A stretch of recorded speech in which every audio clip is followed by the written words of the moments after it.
Good morning friends. দেখো আজকে দুপুরে লাঞ্চের জন্য কি করছি। লাঞ্চের জন্য করছি বাঁধাকপি আলু দিয়ে মশলা দিয়ে সব কষানো হয়ে গেছে টমেটো দিয়ে। আর এই যে বাঁধাকপিটা বয়েল করে রেখেছিলাম, এইটা বয়েল করে রেখেছিলাম। এবার এটা এর মধ্যে দিয়ে দেবো, ভালো করে কষাবো। দেখো মশলাটা আমার কষানো ভালো করে হয়ে গেছে।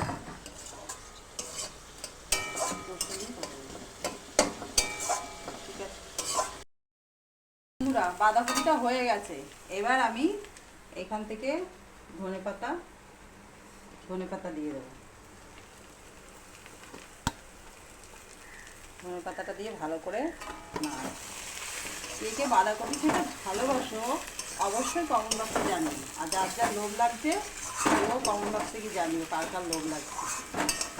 আর করবো বাঁধাকপি হয়েছে, আর করব পেঁয়াজ দিয়ে ডাল করব, পেঁয়াজ টমেটো দিয়ে ডাল করবো, পেঁয়াজ টমেটো ধনেপাতা দিয়ে শুকনো লঙ্কা দিয়ে ডালটা করবো। এই যে ডাল এখনো করা হয়নি।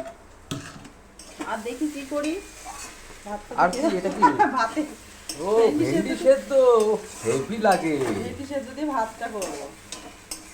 আর কালকে বিরিয়ানি আছে কিছুটা, ওটা ছেলে খাবে, কেননা ওটা এইসব খেতে চায় না। Okay bye.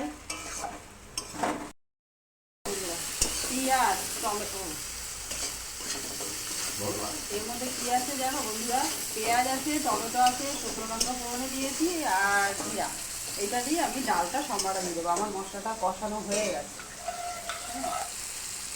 ডালটা জাস্ট পুরো ঢেলে দেবো।